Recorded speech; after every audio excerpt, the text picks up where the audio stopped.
afternoon. First of all, we have been doing a lot of promotion on the port, and one of the things is that we want to make sure we provide a secure port and continue with the parts and make them safe port for the vessel. Well, this just puts where the creek is in regards to the control release. Okay, the port is 100% Belizean owned. It's ISPS certified. It's the only port in Belize that the vessel could come alongside the mainland. We don't need a finger pair. Presently, we have 2 berths available.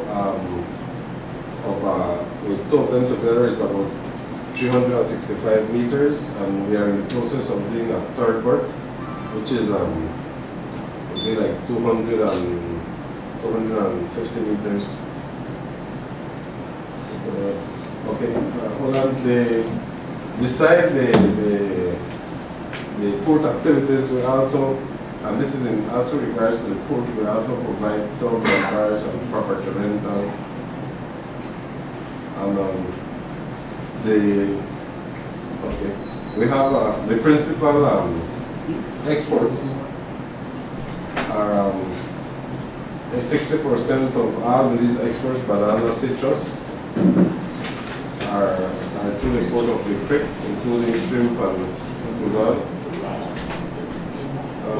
We have, in the facility, we also have a fuel tank farm. We have 6 tanks for clean product, and the same thing for food.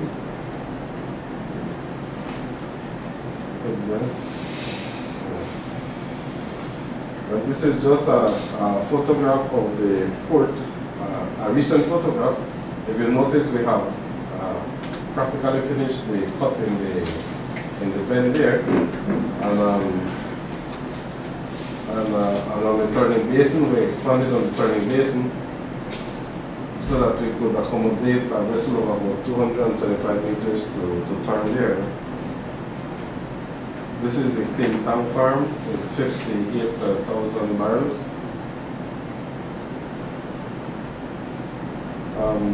But this is where we're constructing the 3rd berth. You can see clearly here, but this will be a berth probably in the next 3 months. This is one of the tugs we use at the port facility. We operate 2 tugs and Victoria Hump.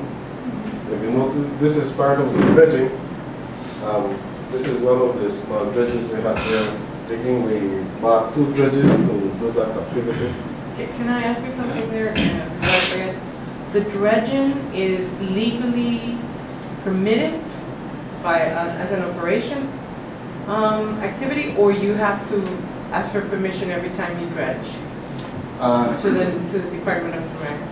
No, you have to get permission and all your license and everything that goes with it from the beginning, because we have to submit a report of what we intend to do, and then the Ministry of Environment or the Department of the Environment is supposed to monitor that we comply with what we said and what they allow us to do. We would have fees if we deviate from that. So every dredging activity that has been planned is inspected by the Department of the Environment? Yes. Yeah. And then we also have to be careful because it's a very sensitive issue in regards to the surrounding areas like Placencia and so on. And you have to remember, right up the canal, about 5 minutes from us, there's a large shrimp farm. So we have to make sure we are very, and it's owned by one of the directors of Banana Enterprises. So we have to make sure everything is done properly.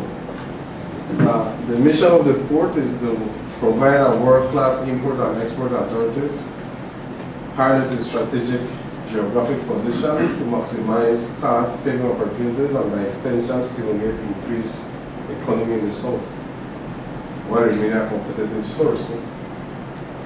And the vision is to become a prominent, multi-faceted, comprehensive, sustainable, and innovative port in the region with a commitment to continue strengthening the national economy and improving the living and environmental conditions in Belize.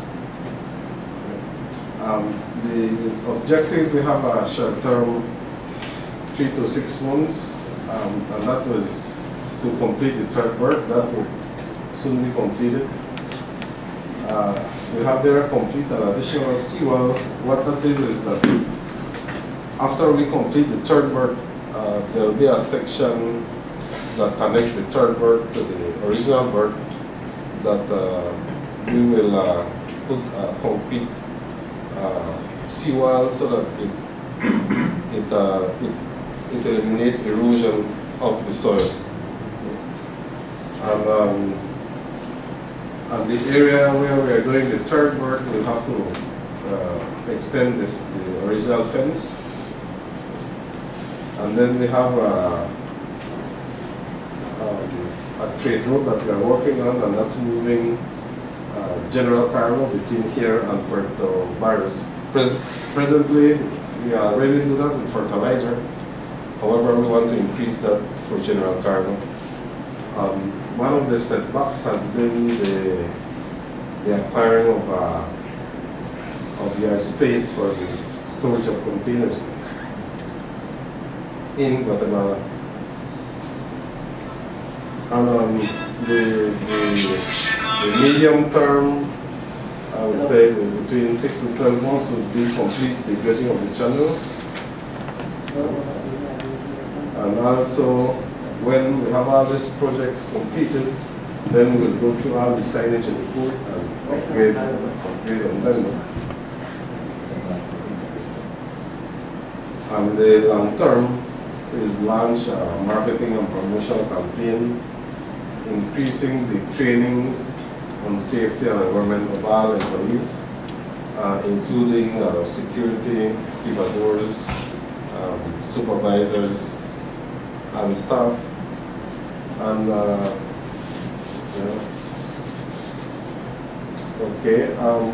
if you notice, presently the port we only have one entrance, one main gate entrance, and we are looking at the possibility with the expansion that we have in plan to put in a second route so that we have one entrance in and one entrance out.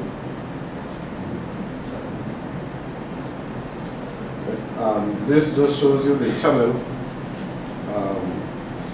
Originally, when the vessels came in, they used to go around a bend and go to the dock. We cut the mangrove and made the channel straighter so that vessels would come direct to the dock. Because what happened before was that we could only bring in vessels that were 155 meters LOA. And so that was very that hindered trying to get any bigger vessels into the dock. So we had to cut the channel straighter to be able to bring in larger vessels. This is where the third berth is going. It will stop about here, and from here we'll put the seawall to join the third berth. Because here we wouldn't be able to use it for cargo operations because it's already congested. And this is the new office facilities we have. We move in here in December. December? Okay. Thank you. Mr. Carrillo, in terms to improve the port environmental unit, that's a long-term objective or short-term objective? It's short-term because we have to get the people first. We have to employ them. We already have the computers that you guys donated for that service. But because of all the movements we were doing, moving from one office, moving here, and also the way we ship bananas out of the quick change in January. The vessels that used to call to load bananas were refrigerated vehicle vessels. They took, we loaded by pallets and only loaded about 30 containers average on deck. 5 supervisors, the fruit from the leaves, change that system, and they have containerized the full operation, and they have bought space on Mars. Now, in the past, they used to charter about 5 or 6 vessels to do that route. Now they stopped that, and they only buy space on Mars to load the containers. And that's why we have to finish the dredging operation, because those vessels are 210 meters in length, and if fully loaded, they require a drop of 10.5 meters. So we are dredging the channel to 11 meters minimum depth with a width of 105 meters at 11 meters.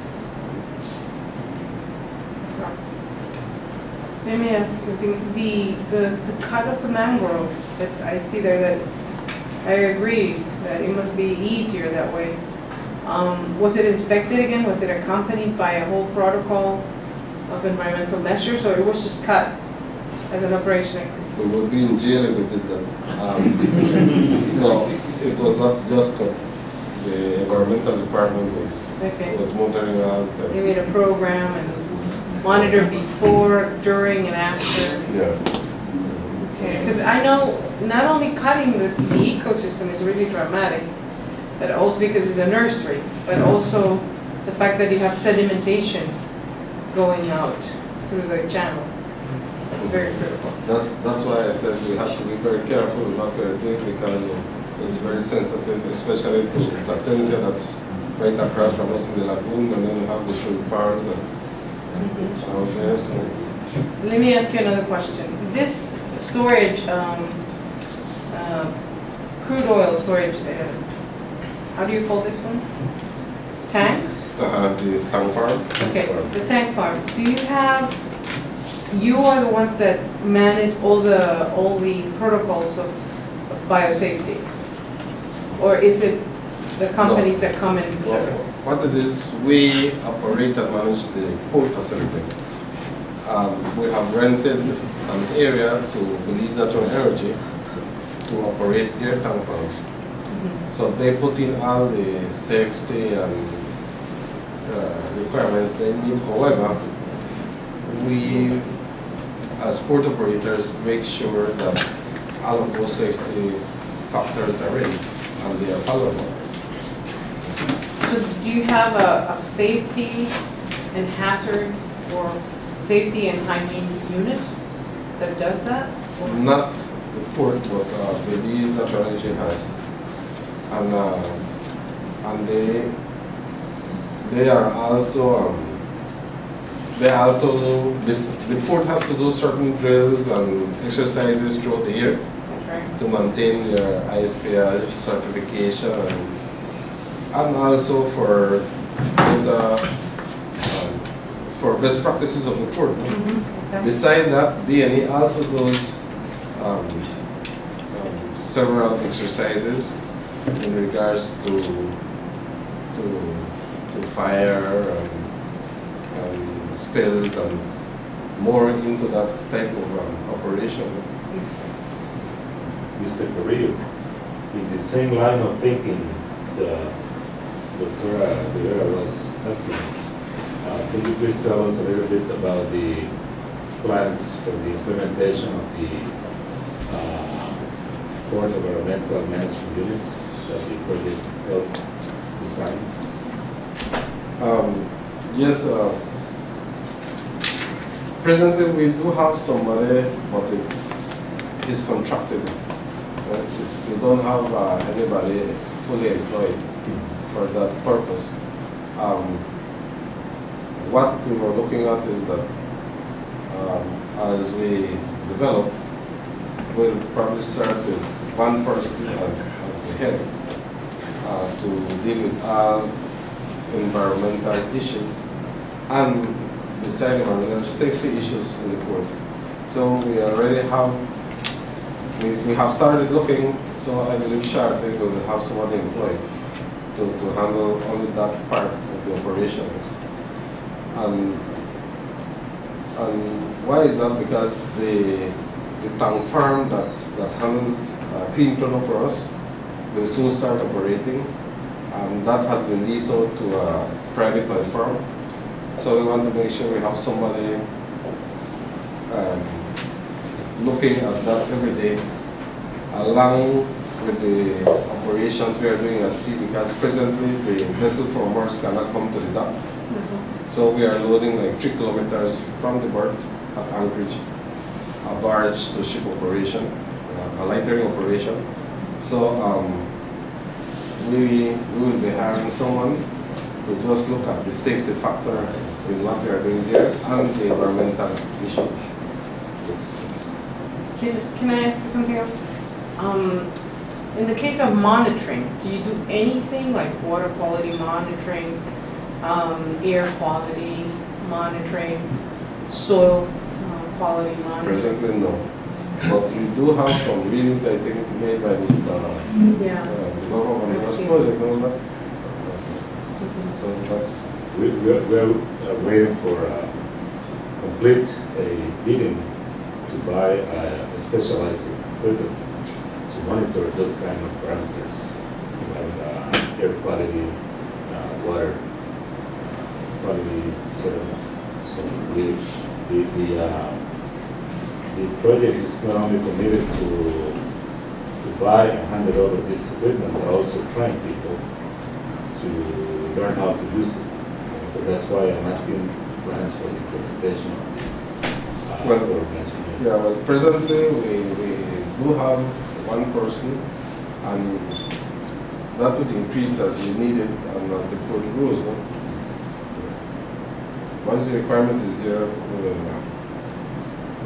will deploy the additional persons. Are you in the plans? I don't know really. I know that for ports it's very difficult to have a small lab to help on monitoring, and it's really recommendable that you have externals doing the monitoring, the main one, every year. But do you have any idea if you want to have a small lab just to monitor on a daily basis? Not really. Whatever samples we would send it to a private lab. Okay. Because you do have private certified labs then? We should be able to find. Good. That will be difficult, but that will be more credible when you get back the information. That's the same thing we do with security. We don't handle the port security ourselves. It's contracted to a private firm, so that we could get a more professional response from them. No? That makes sense. Well, thank you everyone for your question. Thank you, Mr. Correa. Okay. So now we're going Right for lunch? to lunch. Yeah. Then we take 1 hour.